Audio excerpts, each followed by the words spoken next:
It's Lorraine Francis, and we're here on our new podcast, Elevate Hotel Design. And we're here with Adam Marquis with Pacifica Hotels. And we're super excited to be here today because it's actually our second podcast, and we're totally new to this. So we're just having fun and trying to figure out a new angle. So thank you so much for saying yes. Well, thanks for inviting me to be on the podcast. Yeah. I'm very excited to be here. Yeah, no, it's been great. And I feel like for me, like I've been working with your firm for like 7 years, but we really just met a few years ago. Yep. So it's been kind of funny to get to know you through different ways and Absolutely. actually get to know you more in the past year. So, you know, we're so grateful. And I think you guys have like, you know, it's also funny because we're working on the Wayfarer and that got sold by you. And we're about to open the Moxie. So it's like we're cross-pollinating on different levels, even with Stratus.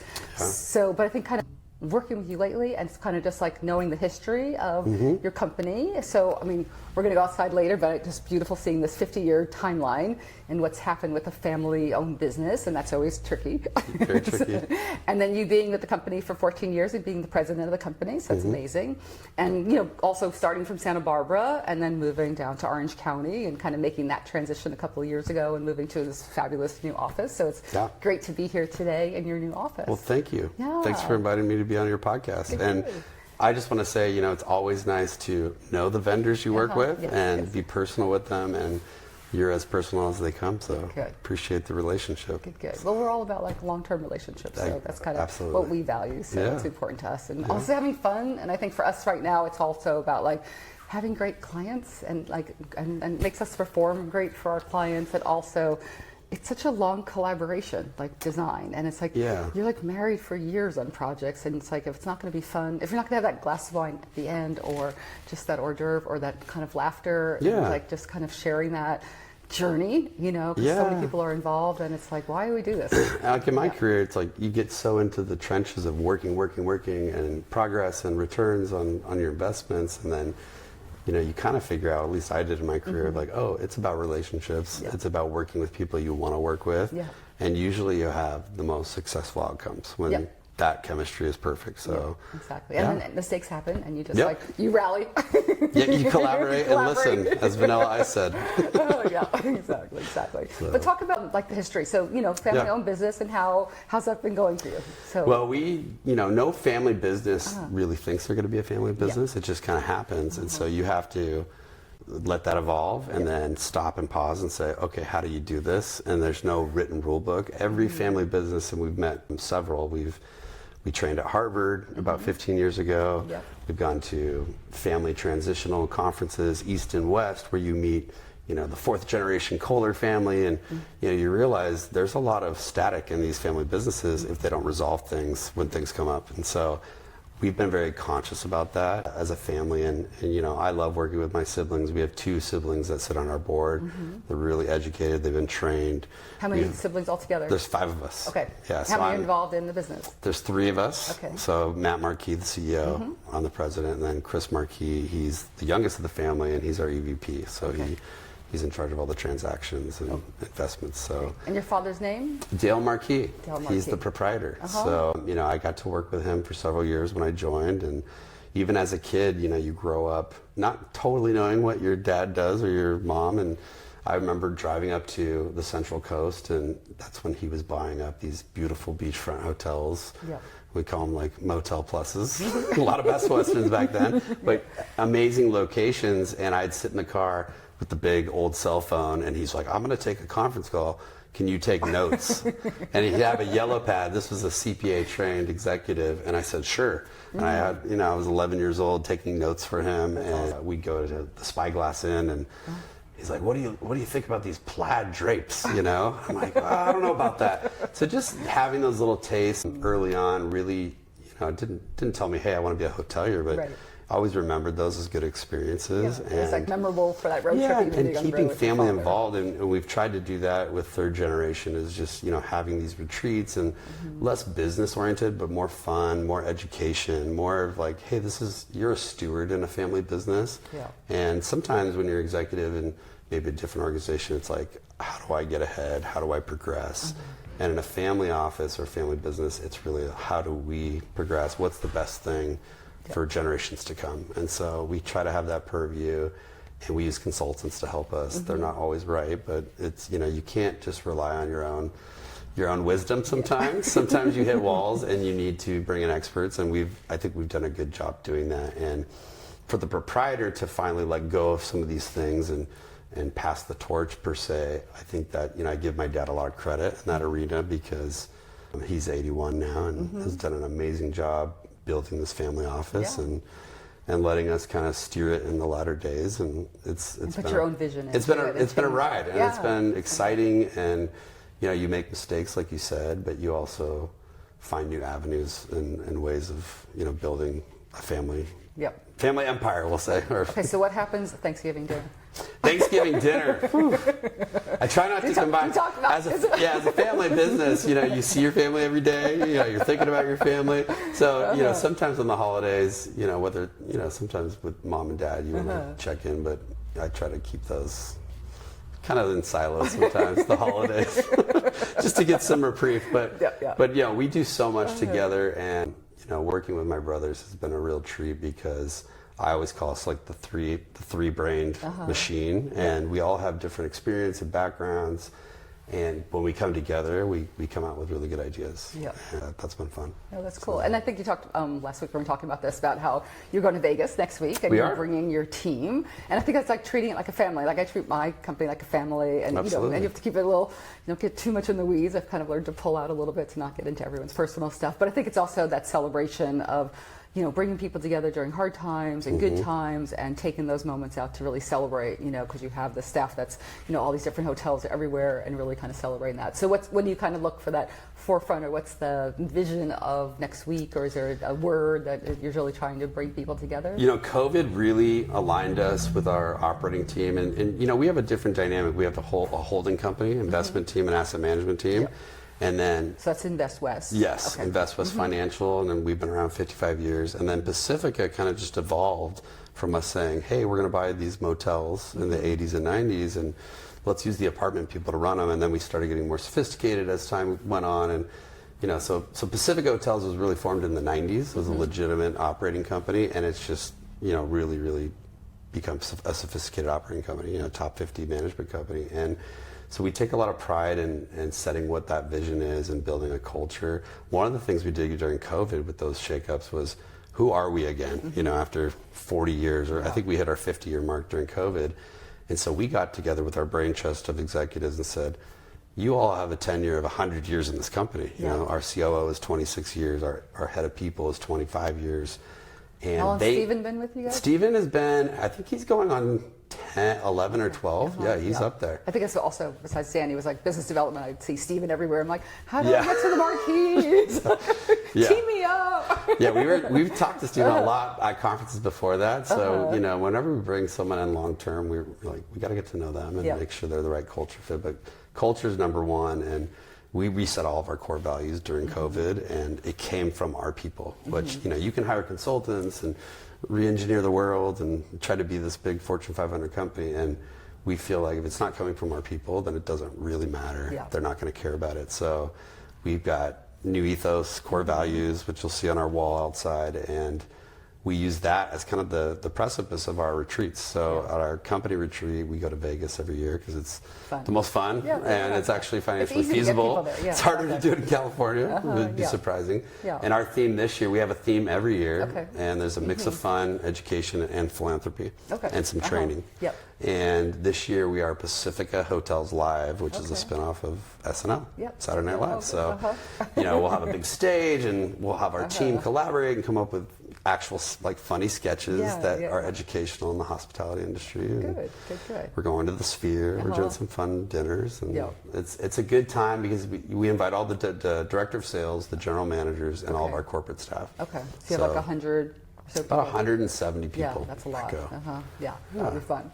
So this year, we just enjoy it, and we enjoy seeing the new people that we may not know very well and getting to know them. And I think them coming back from that retreat, it's the glue that kind of keeps our teams together. Exactly. So kind of key. I mean, so I graduated from EOA to EO this year, which is great. But I'm kind of like, it's all about EOS and what these standards are, and like I had to refine my core values and said new procedures and just get things a little bit more refined for our team, so we're all on board, because we're also, we're full-time staff and then we're consultants and then we have some stuff overseas, and so it's really about how do you bring those people together, post-COVID and what. Yeah, and there's a corporate culture, and then there's these core values go all the way down to a housekeeper or a dishwasher, and we have posters in our hotels, so we're really trying to walk the walk with them, and if we're not leading by example as leaders, then it doesn't really matter. So it's we try to center around that, and it's been very beneficial to the organization. So we're excited. No, it's going to be fun too. Yeah. So I know I had the opportunity. I feel like I haven't started yet, but for Pismo Hotel, Spyglass, and that when when I got there, it was like, it's their first hotel they ever had. I was like, it is?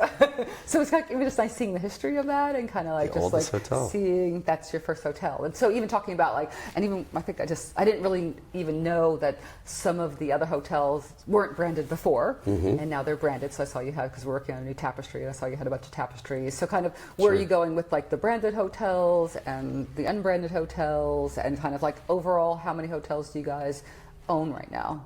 We have 37 hotel, but 20% we third-party manage. Okay. We still include them in our portfolio, but we own and operate 80% of the portfolio. And we're continually trying to acquire new hotels. It's been a tougher time with coming out of COVID and where interest rates are. But we try to be opportunistic. I think my dad started doing small affiliations like Best Western or Quality Inn as an insurance program to kind of bolster the revenue. And then we said, let's be a boutique hotel company and all independent. And it's fun to say those things and say, oh, this is what we are and this is our mantra. But we are opportunistic real estate people in the end of the day. And so coming out of COVID, especially in our LA hotels that are more corporate dense and need group business and banquets, we said, wow, like, people have a different view maybe on independent hotels, and we're in between cycles. We may not have the funds to kind of get this thing and do the PR, and just we kind of studied the sentiment of our customers, and each individual market's different. It's almost like its own business for us, so we look at it that way. And we did a deal with Hilton and turned 5 hotels into tapestries. They still retain their boutique essence. They're still the same names. We had small property improvement plans, but we saw a huge lift that we weren't getting during COVID and maybe even a little bit before. So that was a strategic thing we did. We're very agnostic now with brands. We've got, we have Marriott's. We just embarked on a deal with Kimpton. We have 2 Kimpton hotels in the Northwest. We have our own brand that we align with Hilton. And so we try to see, what is the right fit for this location, for the demand segment that's in the market, and then try to align that with the design. Do you like being agnostic with the brands? Because some people are like, Bob Olson, he's like all about Marriott. And you kind of seeing a little bit of that Hilton, Marriott choice mix is kind of working for you? Yeah, I mean, the big brand, it comes down to math, and if you've got the most distribution and the most brand power, you're gonna garner the most revenue typically. But it's not always the case. We've got beach hotels that don't need brands because your demand generator is the beach and the ocean and the view. And so, there's flexibility that comes with being independent. We really value that. Not being mandated to do a certain program in the lobby, or you got to have this coffee. And so we typically ask for variances with brands, like in our King Kamehameha Hotel. Blackstone owns it. We operate it still. We were like, hey, we got to have Kona coffee. And they're like, well, you need to have Starbucks. It's like, well, we're in Hawaii. So we try to really, look at that asset and the people that are going to enjoy it and say, well, if we were staying there, what would we want to experience? And so the soft brands are very flexible that way, and we can kind of do our stylization and our positioning efforts, but have them buy in on it, and it's not as regimented sometimes. But we do hard flags too, and they've been very successful as well. So the Marriott in Yorba Linda and stuff like that. Yep, we're working on a Residence Inn with a partner in Waikiki right now too. That will be a new build, so we're excited about that. So But most of the stuff, so I mean, probably out of all those properties, a lot's in California, coastal, so you have a whole vibe with that. Yeah, our history's in California. My dad did a phenomenal job just picking these secondary, tertiary markets like Pismo Beach and Cambria, San Luis Obispo, Santa Barbara, and once the private equity world and the institutional players came in, they kind of caught on to like, oh, those are great. There's a Marriott in Pismo Beach now. There never was a brand there. Right. And so we're looking at that. And I think when you're fundraising for hotels, brands matter sometimes. And your capital infusion and your loans really, unless you're a strong sponsor and an operator, which we are, it's real easy to say, hey, we're doing a brand and here's the PIP cycle, and it's all spelled out really easily instead of like, are you guys going to keep this up?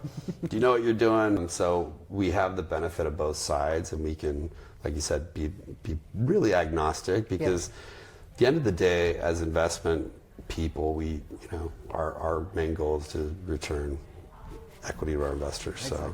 And distribution. But have fun along the way when we can. And make a good product. So a quick fun story about Pismo. So I made my husband my Uber driver because I had to be in Sonoma and Napa the next day, and I couldn't figure out how to get there. So I was like, I need a driver. Did you pay him? We played golf. We played golf. So there was a trade. Okay, good. And then we decided, after measuring and doing all this stuff, we decided he's just like, let's just walk to Villa Beach, and I was like, I think it's going to be like 18,000 steps. And I'm like, okay. So we walked, and there's so many amazing rocks down there. So we see this amazing green rock, and then we go to Villa, and my phone dies, and I'm like, we have to plug it in because we got to Uber home, so I'm not walking the other 18,000 steps back. And then we get there, and it's dark, and he's like, I'm going to go get the rock. I was like, down the steps at the beach? And he's like, yeah. So he comes back, and he carrying this big rock, and it's the wrong rock. Oh, it's not a pebble; it's a boulder. It's a rock. Okay. Yeah. And he's like, dying. He's like, I was like, it's the wrong one. Oh no! So we looked at a picture of it yesterday. He's like, no, when you go up there next, because I'm going back there and get the rock. And I'm like, it's been a little stormy. I don't know. It's I know it's a big rock, but maybe be there. So the intrinsic values of the Central Coast. Collect rocks, walk the beach.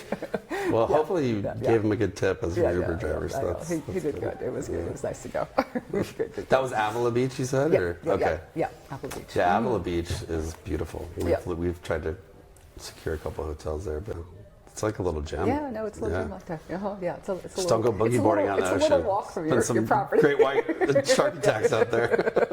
That was pretty stormy. It was pretty stormy. Good. So let's pivot to, so I'm big on sustainability and regenerative thinking and biophilic design.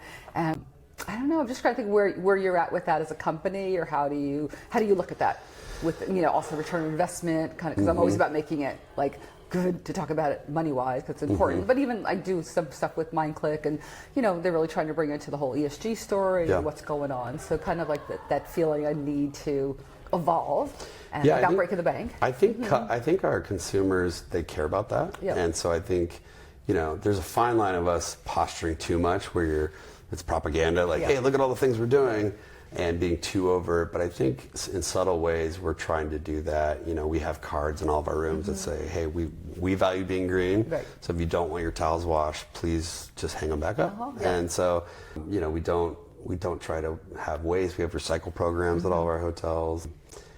The wellness part, we're not really in the spa game, but we've added yoga mats. We have yoga teachers come to several of our properties. It's just an ad hoc amenity, and some of it's people have to pay for it, but if you can do yoga overlooking Marina Del Rey on the pool deck, it makes you feel a little bit more relaxed and kind of away from home. And so I think, even these corporate hotels incorporating these wellness amenities, we've got Pelotons in a lot of our suites, and a lot of hoteliers are doing that. Right. It's still newer. I mean, it's nice. Sometimes from a design, you're like, well, how's that going to fit? But sometimes people just like that. I can get on a bike and enjoy this time by myself and look at the ocean. And so I think the calming factor of, not only doing programmatic things, but just having an environment for people.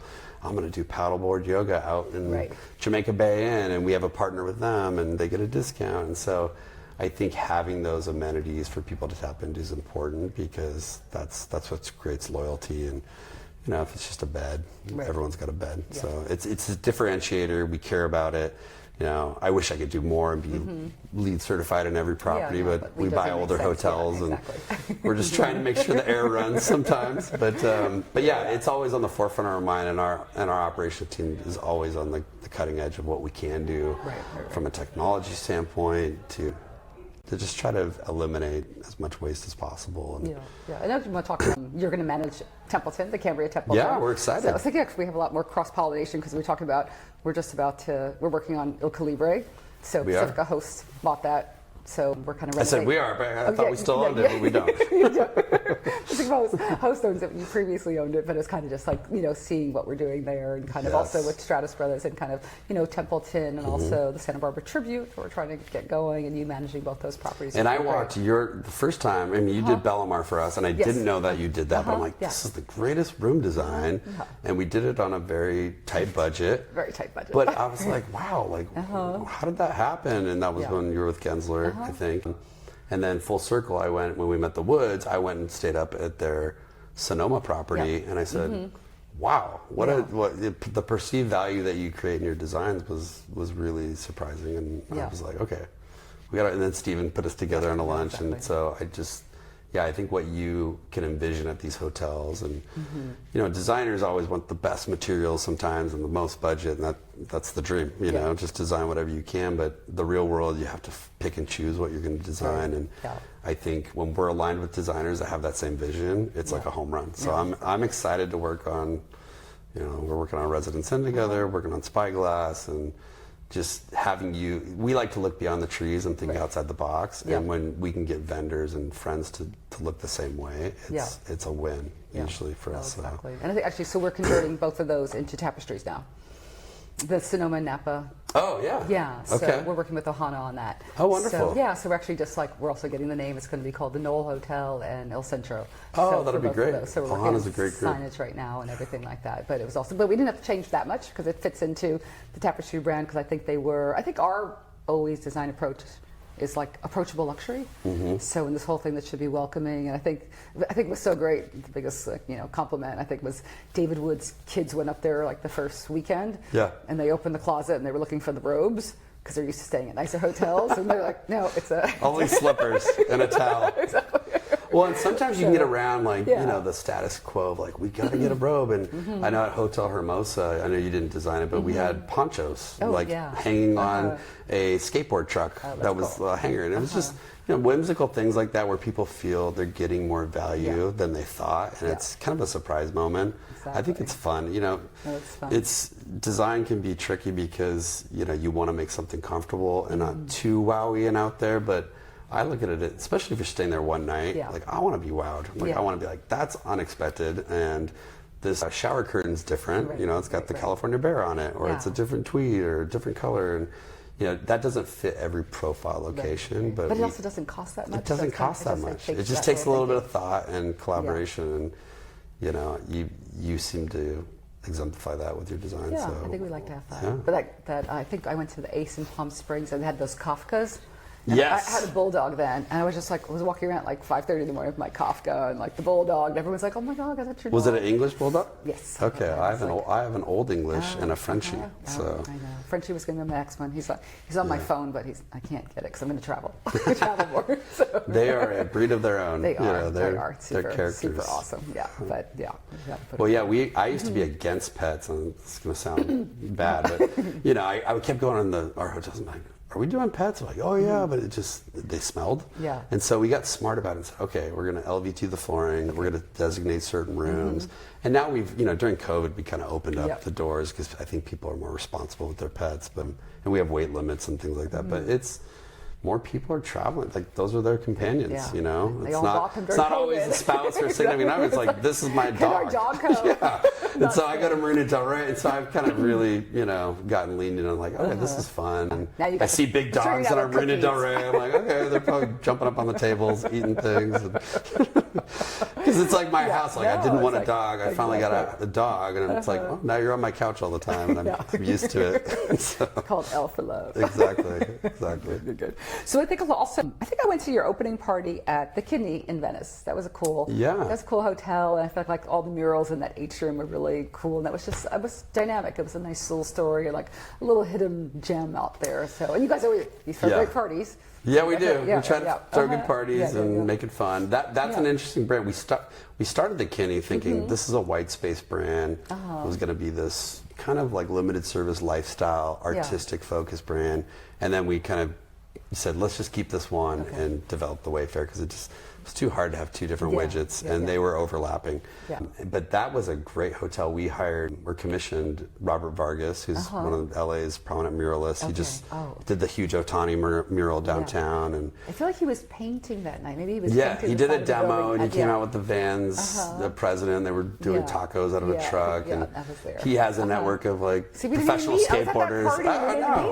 I know. We didn't know. We probably passed right by each other. Exactly. But yeah, he was doing live murals, and I think we have 3 or 4 murals at that hotel. So on the side we have the very famous Tony Alva, who's part of the Z Boys of Dogtown of Venice. Really, very neighborhood centric. And he came to the opening. He played with his band, and then in the corridors, and we painted the doors to kind of go with the mural because it's an interior-exterior hotel. He did a mural of the doors. Okay. So it's kind of like a play on words. Yeah, exactly. And it has like these colorful silhouettes of the faces, and we actually had the remaining Doors band there. Like he invited them and did a photo shoot. So it was fun. Yeah, that's special. Let's talk about like the Wayfair, because the Wayfair, who created the Wayfair and how many do you have? And that's kind of like your unique sauce that you've kind of been expanding on. And even talk about murals. I think I looked at the Wayfair in San Diego, and that pool has that beautiful mural there. It does. Yeah. So the Wayfair, it's interesting. None of these things are really like schematiced out. Like, we're going to do this brand. They just come about, and that's what's kind of fun about this industry. But Santa Barbara, we were brought a deal by somebody that was taking over kind of a collateral project for the Fess Parker family that still has to develop the luxury hotel on the beach, but it was an offset for the redevelopment agency of Santa Barbara via Coastal Commission that you have to do a affordable lodging hostel. And so there was this little white building in the perfect part of the funk zone of Santa Barbara, if you know where that is. Back when I was a kid growing up there, it was like, we would go see punk rock shows there. It was like not what it is now. So it had like a little, but it was on State Street. It was on State Street, across from a strip club, which is a little weird. My mom didn't love that. But it was sitting there. And the guy, a really sophisticated guy, came and said, hey, I think he was buying up funk zone spots. He said, I want to do this. I think he talked to some other groups. It was a little small. It was a little small for us, and he wanted us to manage. And we said, well, if we can be partners, we'll do this deal with you. It's that's kind of started our brand immersion, and we called it the Wayfair. We came up with the name. And is 34 keys or 31? I think it's 31 keys. Yeah, we don't own it now, but that was kind of the flagship and the original branding. So we're about to rebrand it this week as we've been doing the Moxie. That's right. Yeah, you are. We're doing it with Adam and Jess. Yes. Yeah. So we just passed all the inspections. With Andrew. Sorry. Andrew Firestone. Yeah. Great guys. Yeah. Yeah.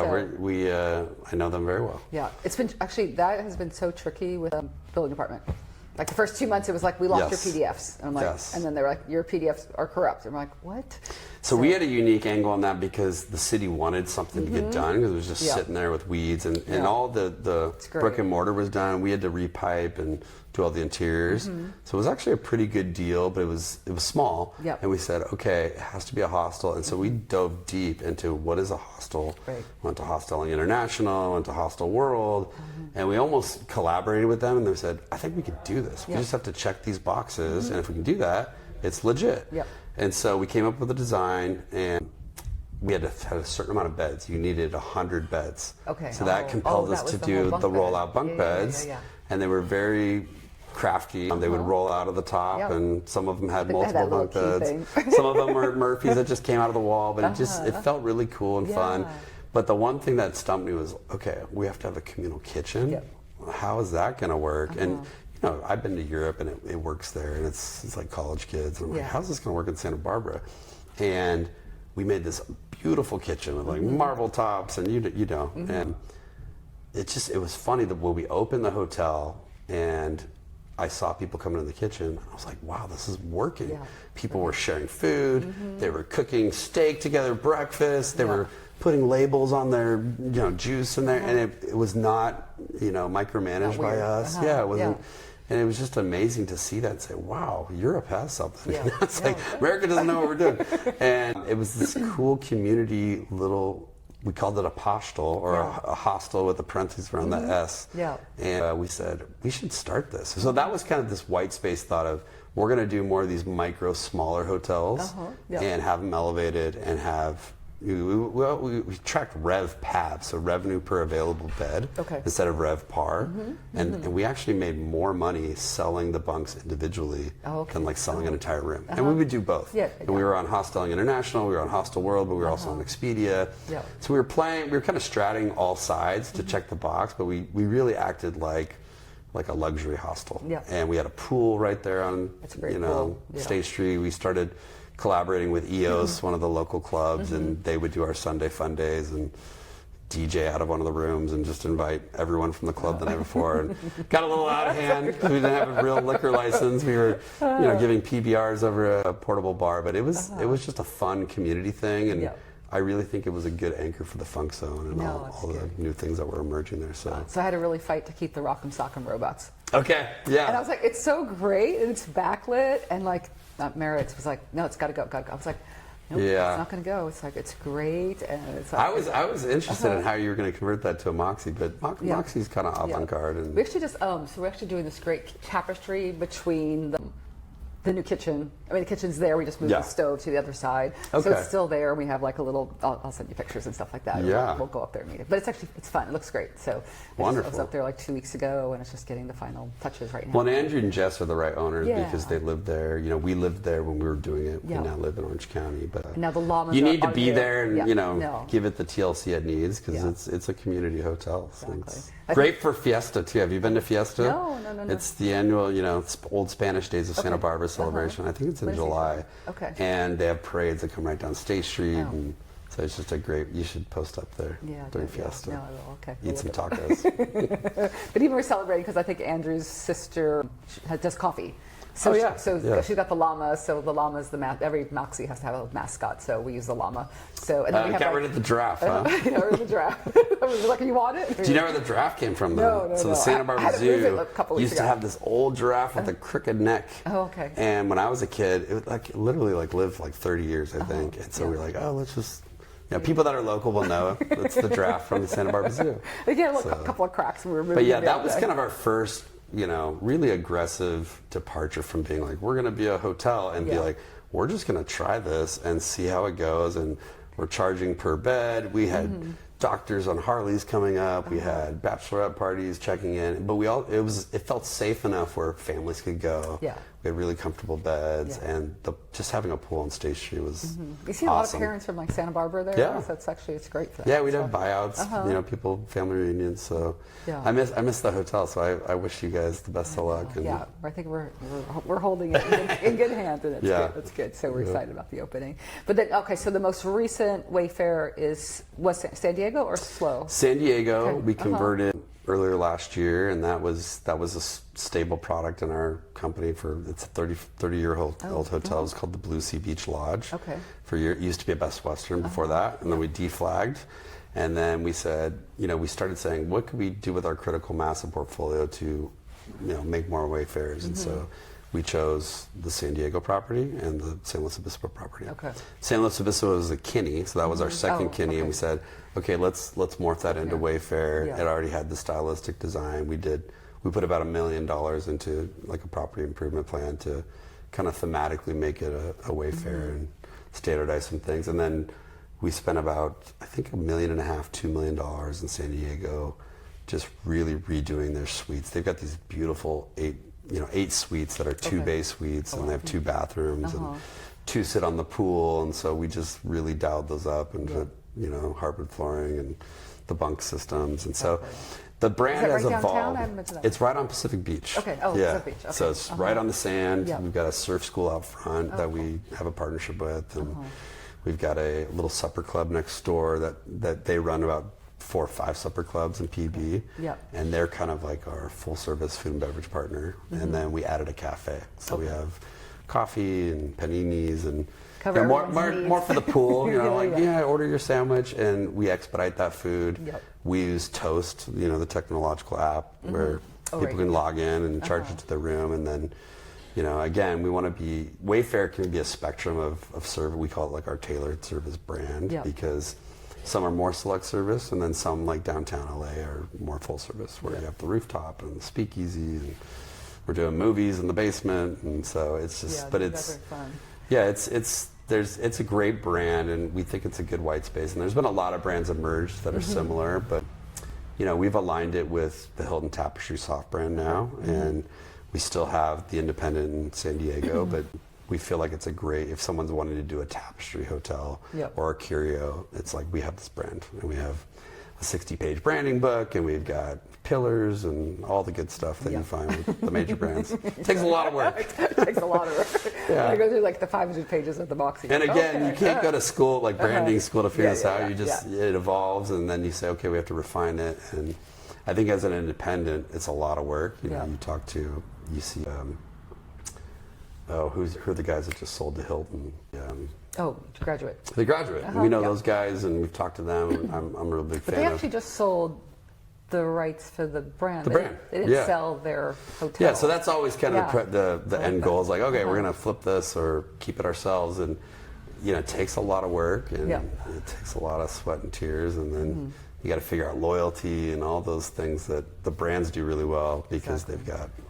We're working on developing a new little brand with I'm on an NDA for another little college town kind of vibe. Oh, wonderful. So I think we'll kind of see. We just did this 80-page presentation. I get excited about white space hospitality things because there's not a lot of them left. No, we're, confidentially, we're kind of looking at a more econo-based extended stay model, but us not even really being part of the operation, just being an investor and, with increasing costs with operating models, and especially in California, it's getting harder and harder to pull off a feasible hotel. And I think there's a lot of white space in that area where, people coming from overseas that have that need to stay, not just 3 to 5 nights, but 10 to 20 nights. And the value's there. It's a clean room, and no one's really turned it, extended stay tried to do it, and some other brands, and I know the big brands are getting into that now, but we're looking at a space now.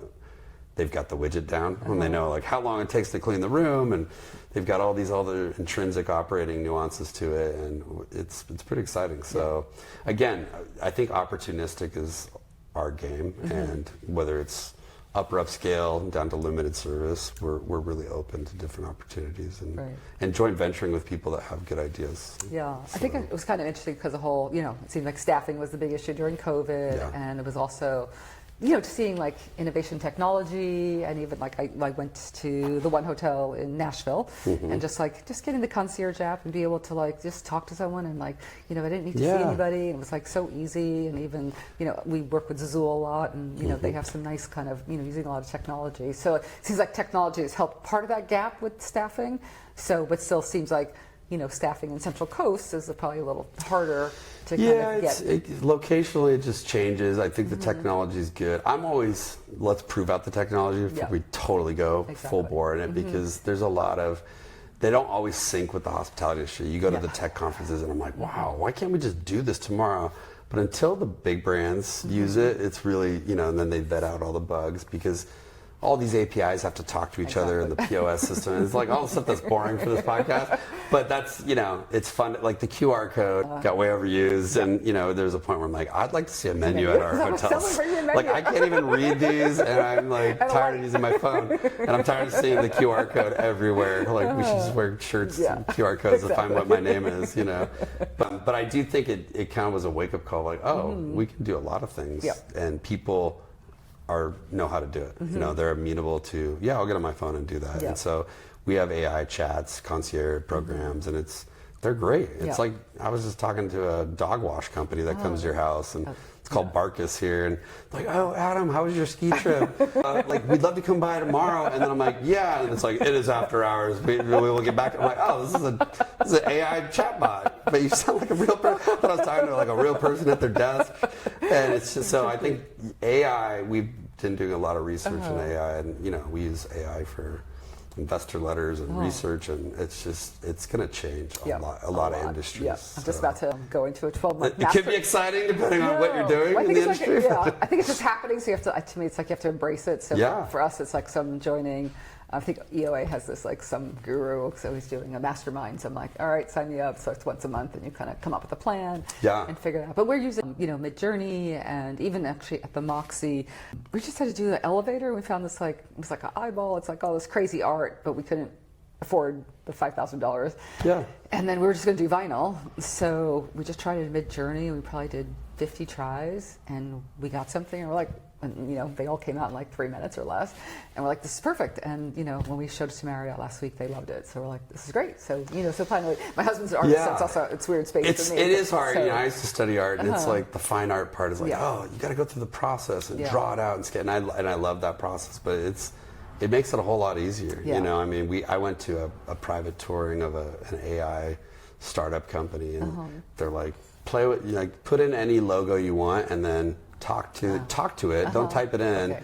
And I was like creating a hotel brand, like the Sail Away Inn or something, and I'm like, do it in italics, do it in 70s font, and I was like, whoa, this is gonna like take out a lot of jobs if people get high. And so when we're working with a branding company now, and I can tell they're using AI, and I'm asking them, like, you're using AI because you have a lot of data, and this would have cost $50,000 with a bunch of analysts and coordinators, and they're like, oh yeah, we use it. And so I think it's smart for, you know, not only investment people, but vendors, legal. I mean, everyone's going to have to use it. And if we use it as a tool, you still need the warm body. Right.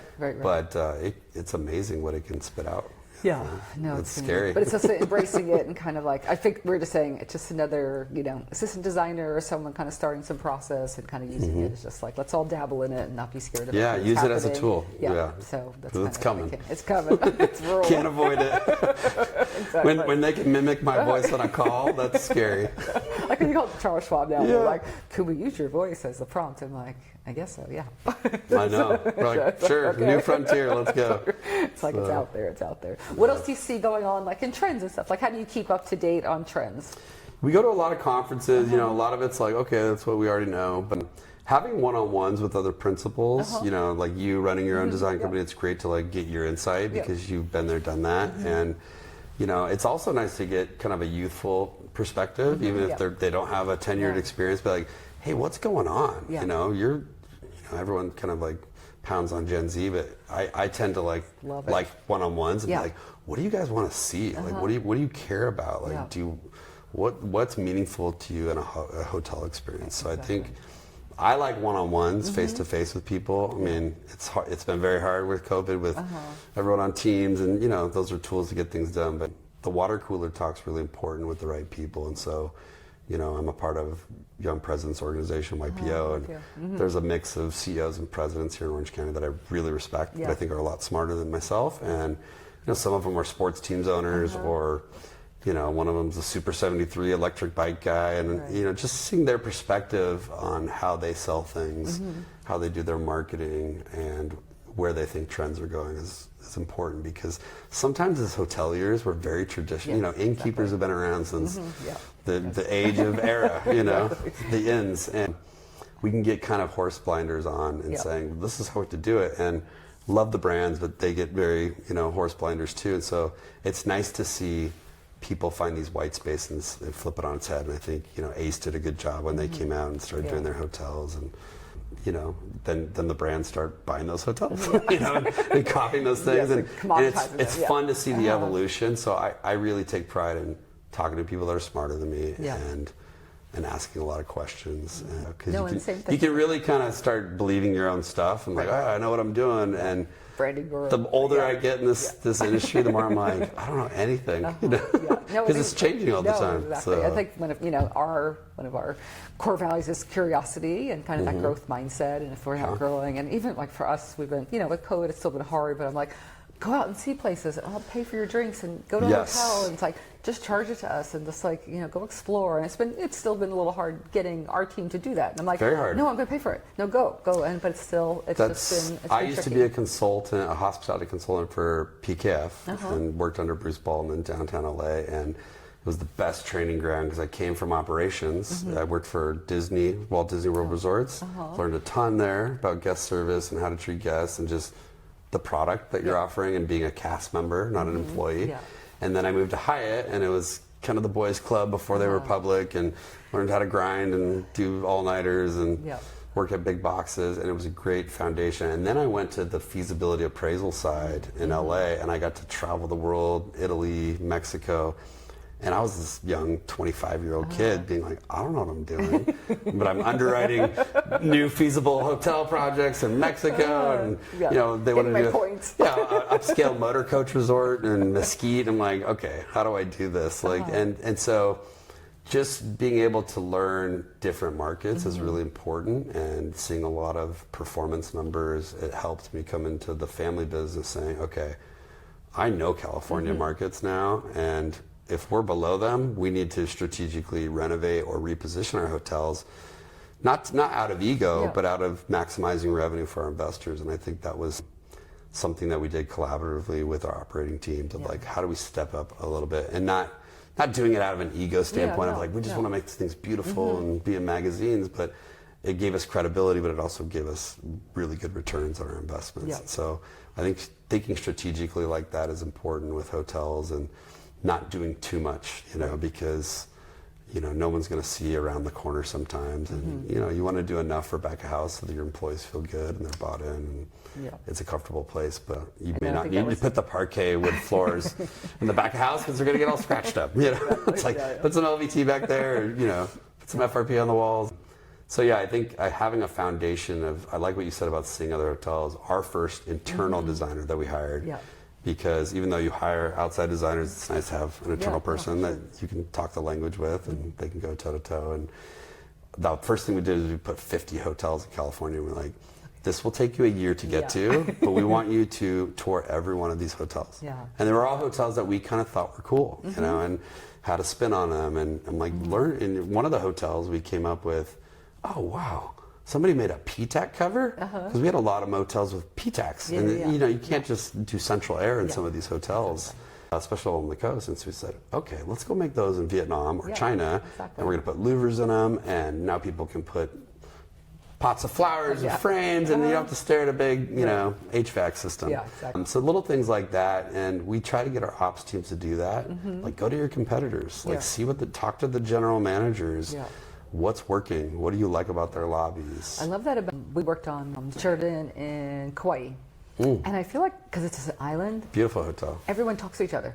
So, because I think if you're not working at the Sheraton, you might be working at the Hyatt. So there's still some camaraderie. So even when we were touring. The aloha spirit. It was kind of, it was actually really great, because we just like got to tour a whole bunch of properties without, you know, sneaking in or anything like that, because it was like, they just do that. So Hawaii, I learned a lot in Hawaii. You cannot go to Hawaii as a mainlander thinking you know what you're doing, because, you know, there's a term called haole in Hawaiian, and you have to be a guest there, even if you own the property, because at the end of the day, it's Hawaiian's land. And so we got a quick study on that when we bought our first big box hotel, the King Kamehameha Hotel. And it was really run down, but it had all this culture there. There was a heiau that was very sacred to the people of the Big Island, where they actually had burials there. And, you know, they had reggae fest. So all these things as a suit, you know, coming up like, that's not good. And, you know, people are, that's not what you're supposed to do in business. We had to really kind of say, okay, let's be part of this community, and let the people that work there that are locals tell us what we need to do. And we even had like the outrigger club. Like, we could have said, this is our beach. Store your canoes on your outriggers on our beach, because we want you to be like part of our hotel. We want you to protect our hotel. You want us, you know, and so it's these small communities, and you see that in these coastal communities. You know, I grew up in Santa Barbara, California, and it's, you know, it's very community oriented. You go to Cambria, and if you just walk in there like you're from New York, and you're not, you know, that happened to the Bacara. I grew up in Santa Barbara, and I won't go too much on that story, but a big New York developer built the Bacara. It's beautiful, but it just stood out in Goleta, and he did not reach out to the locals. He didn't embrace, you know, the community, and it kind of was just, it wasn't accepted by Santa Barbarians. And then seems like when Ohana bought it, they called us and they said, hey, what do we have to do this? And what do we have to do? And we're like, you need to reach out to the community. And I think that's when they did their pool program, where people could buy memberships, and, you know, it kind of took off, and then they put the Marriott on it and took out a few more. But yeah, community is a big part. It's a big part. I think actually it's been our, we got an opportunity to do the Aji Spa, the Sheraton, in actually on Gila Indian Reservation. So it's the Pima Maricopa. And somehow, like, it was a competition, and somehow I found like an entobiologist in like San Diego, and I had to go down. He's white, and I had to drink like really stinky mesquite tea with him for like a whole afternoon. But he had taught like the elders. He had a lot of stories from the elders. So kind of when I went into that circle and kind of just like pitching our, song and dancing.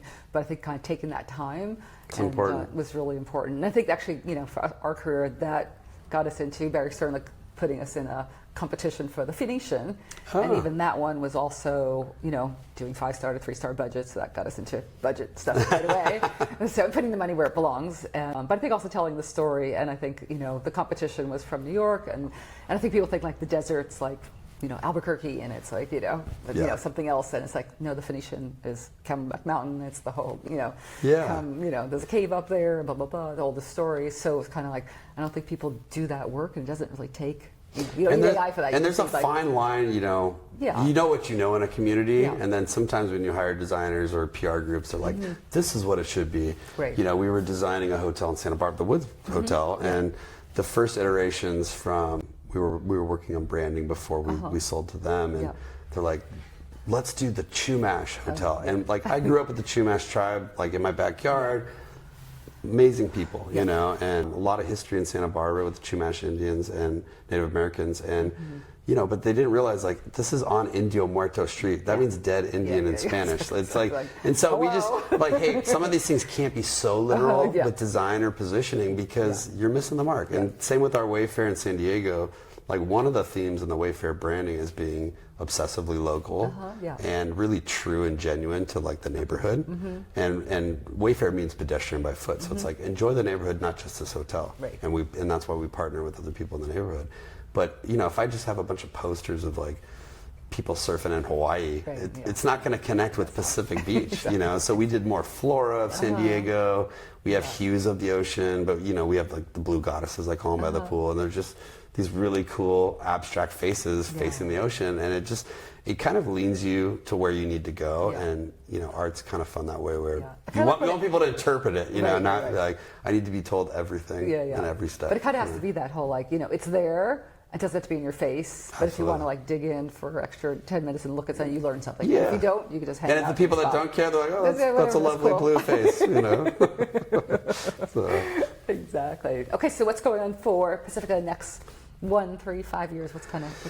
Ooh, so we've kind of You're turned all in. prepped for your retreat next week. I know. So you got this going. Hotels are our bread and butter. We've invested in some alternative investments recently as a family, and that's been a departure because we were very disciplined in real estate, and so we just did an investment in a spirits company. We would have never thought that with celebrity brands, and the guy that White Claw is running it, and so there's a lot of those companies, so it's a little bit of a gamble, but again, aligning ourselves with people we trust. You can never know everything about a venture you're doing, so we've invested in cold storage and some boring things, but we're trying to diversify a little bit, just more of our family office. As far as Pacifica, we're still growing our third-party management arm.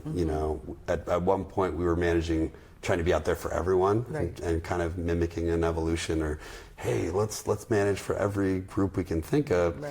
And we learned some lessons during that and said, okay, we have to align ourselves with the right people, even in our third-party arrangements. And it's been great. And we're looking for people that have clusters of hotels that want to long-term hold, not people that are just, hey, I want to be in here for a year and you're done. Because it's a lot on our operating team. And at the end of the day, we have a stewardship to make sure all of our assets are taken care of. But for the right clients, we definitely want to be that partner. And we have a lot to offer. We've been here for 40 years in our management company, and there's a lot of collective experience with our executives, and so I think we've got a couple things tied up. I can't talk about them all, so that's still growing. We love to acquire. We acquired 2 Kimptons in the past year and a half, and that was a departure. And they're operating those for us. So that again, it's us being opportunistic, saying, okay, we are not in that market. It's gone through COVID. Do we want to mobilize and do that right now, or do we want to kind of let the markets recover? Work with a great company to kind of see those through, and they're great. They're downtown locations, so we have 3 metro hotels in our portfolio with bunch of coastal other hotels. No, that's good. That's good. That's great. Great. Well, I think we can wrap it up. But thank you so much for taking the time. Thank you. So, and just having a little fun. And thanks for coming to the headquarters here in Orange County. No, it's good. You have a great office. Yeah, it's always kind of relaxed here. I love it. This is our relaxing Zen room. So you chose a good room. Good. No, but I appreciate our friendship and appreciate you, and thank you. Looking forward to that growing over the years. And Absolutely. Thanks for being part of Elevate Hotel Design. Thanks, Lorraine. Good. Thank you. High five.